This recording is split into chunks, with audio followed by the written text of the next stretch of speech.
desde el Génesis, en Génesis 3:15, que es nuestra primera promesa de un Salvador hecha por Dios a la humanidad. Desde este punto podemos empezar a ver cómo Dios ya nos anunciaba a Jesús, quien vencería el mal convirtiéndose en nuestro Salvador. Como punto número 2 tenemos lo que es la genealogía de la esperanza. Todo lo que vamos a estar observando dentro de este tema, vamos a poder ver que las 14 generaciones y a través del Antiguo Testamento, todo viene ejemplificado, anunciándonos a un Salvador. Y también el impacto a nuestra fe. ¿Por qué el impacto a nuestra fe? Si nosotros tenemos el conocimiento de quién es Jesús para cada uno de nosotros, vamos a obtener esas armas que no nos van a permitir desviar nuestra mirada a otras creencias, a otras ideologías que pensemos que van a darnos salvación, sino que nuestra fe se va a cimentar directamente en quién es Jesús para cada uno de nosotros. Y eso nos va a dar la certeza, vamos a conocer la certeza de la soberanía divina, que Dios, es decir, que Dios tiene el control de todo. También vamos a entender que cuál es la validación de su identidad, conocer que Jesús es Dios encarnado y el propósito por el cual Él vino a esta tierra, que es el nacer, el hacer su obra redentora y que ahora está a la diestra del Padre.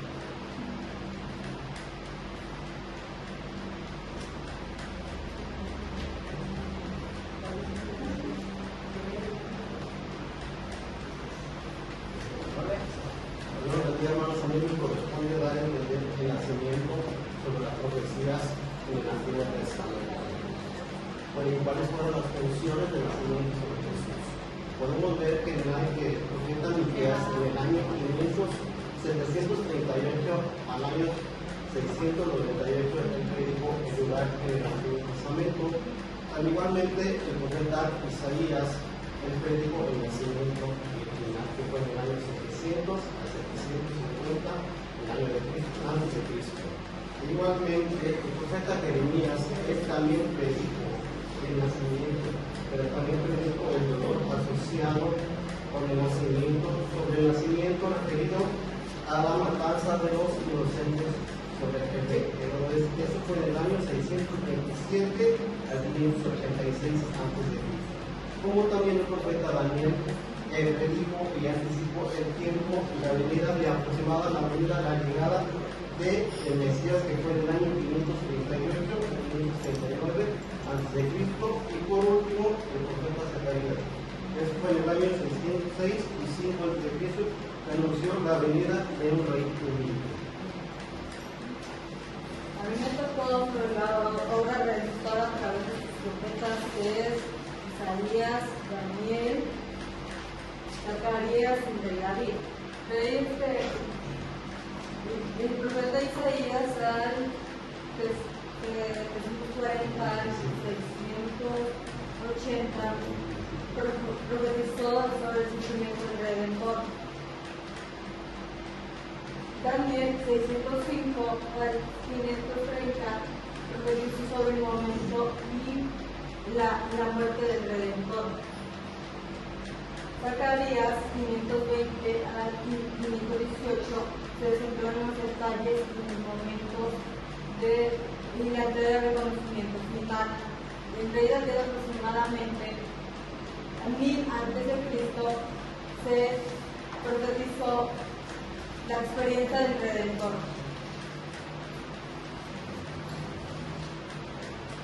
Igualmente, hermanos, también se profetizó la muerte del Antiguo Testamento. Eso fue a cargo de Moisés, que lo profetizó. Lo podemos ver en Deuteronomio 21-23. Él profetizó la constitución, al mencionar que todo colgado en el madero del maldito. Y eso fue en el año 1406 a 1405 antes de Cristo. Igualmente, también el profeta Mesías se describe el sufrimiento del Mesías, que fue en el año 700 antes de Cristo, que también profetizó la muerte de Jesús.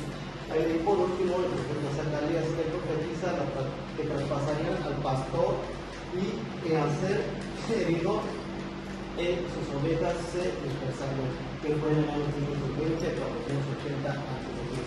Esos profetas son los que profetizaron la muerte de Jesús en el Antiguo Testamento.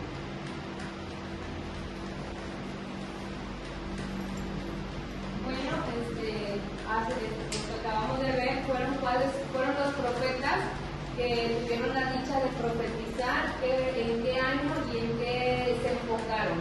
Y bueno, a continuación vamos a ver las profecías que fueron cumpliéndose. Son más de 300 profecías que se cumplieron, que fueron dichas en el Antiguo Testamento, y ya vemos que en el Nuevo Testamento se cumplen. Vamos a ver algunas porque pues 300 no nos van a llevar mucho tiempo. Podemos ver que en Isaías 7:14 se profetiza sobre un nacimiento virginal a través de María, que fue un instrumento para que el Señor pues naciera. En Miqueas 5:2 podemos ver, nos aparece el lugar de nacimiento en donde iba a nacer Jesús.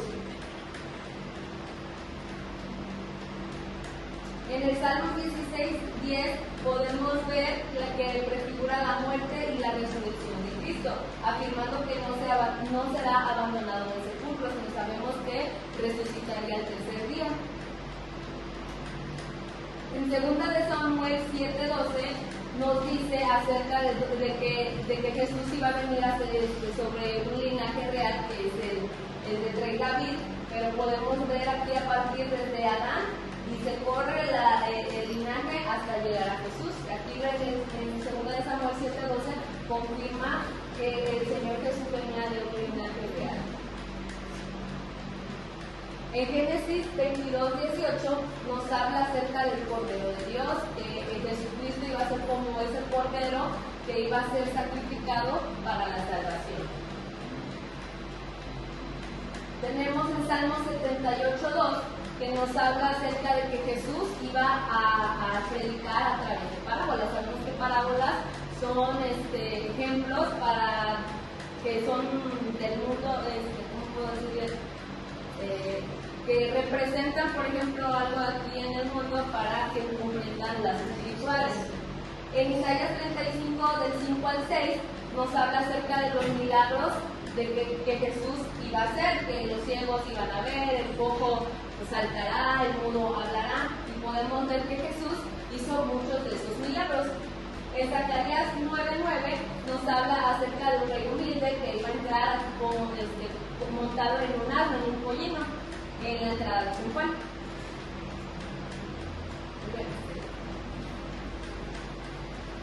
Los textos mesiánicos. Aquí vemos que son relevantes para la historia. Son 7 puntos. Son 7 puntos que nos abarcan lo que es la simiente,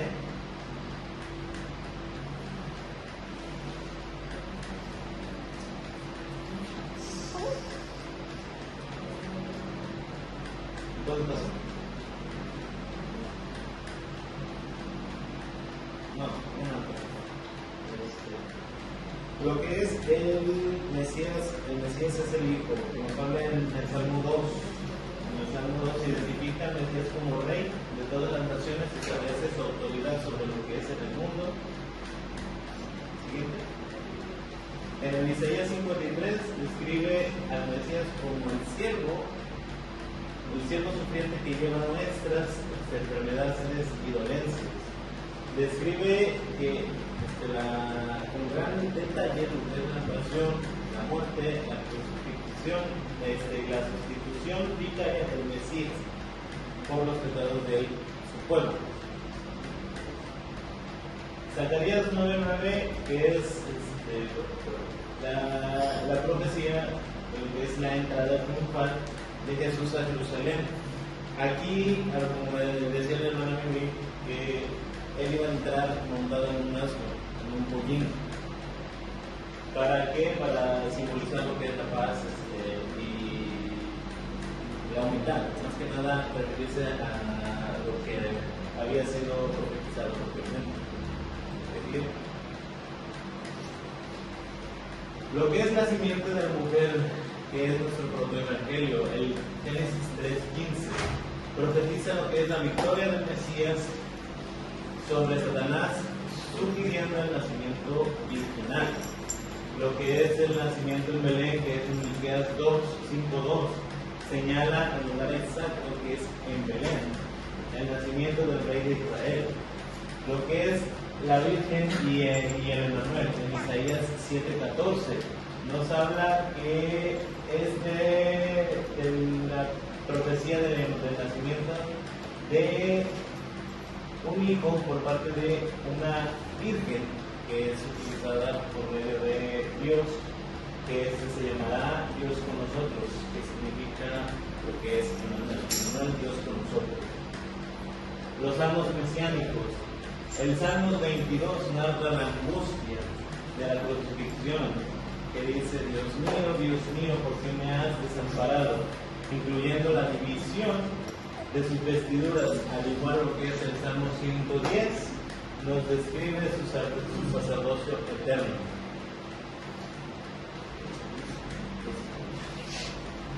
Bueno, mis hermanos, estamos aprendiendo, ¿verdad?, la presencia de Jesucristo en el Antiguo Testamento. Y hemos visto desde que empezaron mis hermanos a exponer, están hablando de Jesucristo, de cómo lo podemos encontrar en el Antiguo Testamento. Y en esto también hay otra manera en que nosotros encontramos a Cristo, que es mediante tipos y sombras, y que son estos. La palabra tipo proviene de la palabra griega, que significa tipos, que puede significar literalmente una impresión. Eso es lo que es significa tipos. Tradicionalmente los tipos en el Antiguo Testamento lo podemos encontrar en personas, lugares o cosas que tipifican a Jesucristo. Y ahí tenemos algunos ejemplos que yo estuve investigando, y claro, nos pusieron todos como estuve ahí, son bastantes, pero pues tomé algunas de las personas que yo encontré que tipifican a Cristo, y uno de ellos es Adán, que era la cabeza y representante de la humanidad, así como Cristo también es la cabeza y representante de la iglesia, ¿verdad? Que por Adán vino lo que es la desobediencia, la muerte y el pecado, y por Jesús vino, ¿verdad?, lo que es la salvación, la justificación. Y también tenemos a Moisés, que también tipifica a Cristo por su fidelidad en relación con la casa de Dios como libertador. Jesucristo es nuestro libertador. También tenemos a Melquisedec. Melquisedec también es un tipo de Cristo en su función sacerdotal como sacerdote, y es el símbolo de Cristo, sacerdote y rey eterno, ¿verdad? Como nuestro Señor Jesucristo es sacerdote y rey eterno. También Jonás, él estuvo en el vientre de durante 3 días y 3 noches. Jesucristo mismo dijo que también era necesario que el Hijo del Hombre estuviera 3 días y 3 noches en el sepulcro antes de ser resucitado. Es un tipo de Cristo también. También encontré, esos son ejemplos de personas, ahora algunos ejemplos de lugares que tipifican a Cristo, y uno de ellos que encontré fue el Mar Rojo, que el cruce del Mar Rojo representa en la figura y la resurrección de Cristo a nuestro favor. También el Betel era el lugar, ¿verdad?, donde Jacob tuvo el encuentro con el Señor, y simboliza a Cristo como el lugar de encuentro entre Dios y el hombre, la casa de Dios y la puerta del cielo. Y sabemos que la palabra del Señor en el Nuevo Testamento y en Juan 19 dice que Jesús es la puerta. Y también las ciudades de refugio, ustedes saben que en el Antiguo Testamento se destinaron 6 lugares de refugio, que donde huía al homicida involuntario para buscando, ¿verdad?, refugio, como lugar de refugio, y prefigura a Cristo como el lugar seguro y el refugio eterno para el pecador que huye de la condenación. ¿Seguimos, mi hermana? En cosas o eventos también podemos encontrar a Cristo, y uno de ellos es el tabernáculo, que es la misma presencia de Dios entre los hombres, y Jesús es la verdadera tienda o morada de Dios entre nosotros, entre los hombres. También tenemos lo que es la peña de Oreb, que tipifica a Cristo como la fuente de agua viva que sacia la sed espiritual de su pueblo, o sea, de nosotros. Ya no sé, sí, faltaron unos, pero faltaron unos que no se anotaron ahí.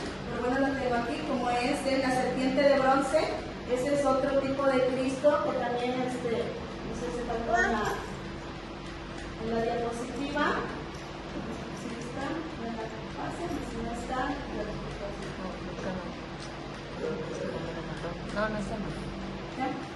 La serpiente de bronce también es un tipo de Cristo que Moisés levantó en el desierto para que todo aquel, ¿verdad?, que mirara a la serpiente pues fuera salvo de la muerte. Sabemos que vino un juicio de Dios en tiempo, ¿verdad?, ya en Israel, cuando ellos pecaron, vino ese juicio del Señor, y entonces Dios le ordenó a Moisés que levantara, ¿verdad?, esa serpiente, y todo aquel que mirara a él pues fuera salvo. Y nosotros también sabemos que Jesucristo es el que fue levantado en la cruz. ¿Para qué? Para que todo aquel que le crea, dice su palabra, que verdad que todo aquel que cree en él no se pierda, mas tenga vida eterna. Eso tipifica a Cristo. No es la serpiente en sí que tipifica a Cristo, sino que la serpiente es el pecado, sino que Cristo fue hecho en sí, en él, ¿verdad?, fue hecho pecado, y él nos libertó de la condenación. Amén. Y por último también que yo investigué fue el Cordero Pascual. Sabemos, ¿verdad?, que los israelitas, para que fueran salvos de la muerte, también ellos sacrificaron un cordero, el cual ocuparon su sangre para poner los dinteles de la puerta de sus casas, y de esa manera los israelitas fueron salvos de la muerte, o sea, sus primogénitos. Y Jesús vino a ser el cordero, así como lo explicó mi hermana Noemi también, que él se hizo, ¿verdad?, él murió por cada uno de nosotros, y de esa manera obtuvimos la salvación. Buenas tardes, mi hermana Carmen. Vamos a hablar acerca de las cristofanías. Las cristofanías es una representación, se toma como una representación física de Cristo en el Antiguo Testamento. Vamos a hablar acerca de tres y el resto. Hay varias que se consideran representaciones, no que toman física, sino que se toma como cristofanía el ángel de Dios.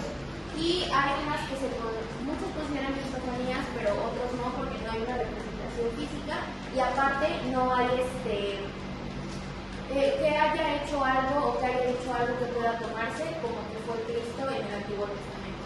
Unos ejemplos que tenemos son la aparición de Abraham en Génesis 18.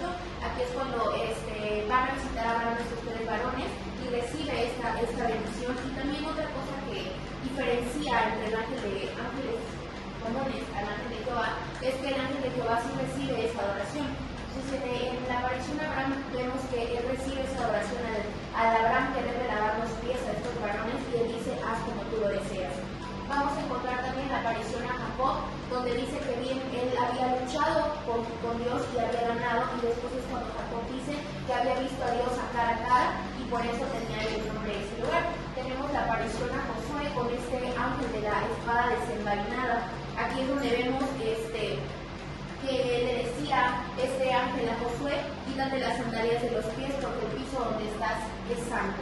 Vemos también la vista a Agar. A partir de la vista a Agar vamos a ver que es el ángel de Jehová, y ya no una tipificación, ya no una representación humana, sino que es el ángel. Y tenemos esta visita a Agar, donde le dice que multiplicará la descendencia hasta que sea incontable, y Agar le contesta que él es el Dios que ve. Vamos también a ver la visita a Abraham e Isaac en Génesis 22 del 11 al 18, que es esta representación también no solamente de una cristofanía, sino también esta representación, esta profecía del sacrificio de Cristo, de ese cordero. Y también vamos a encontrar a la visita a Jacob en Génesis 31, 11 al 13, que es donde le dice: yo soy el Dios de Betel, donde ungiste una columna y me hiciste un voto. Está recibiendo esta oración. Vamos a ver también una visita a Moisés en Éxodo 3, y aquí es donde le dice en una llama de fuego en medio de la zarza. Aquí, como les comento, no es una representación humana, pero sin embargo sí está recibiendo esa oración, y es cuando también le dice: quítate las sandalias porque estás besando un solo santo. Aquí otra que se puede considerar una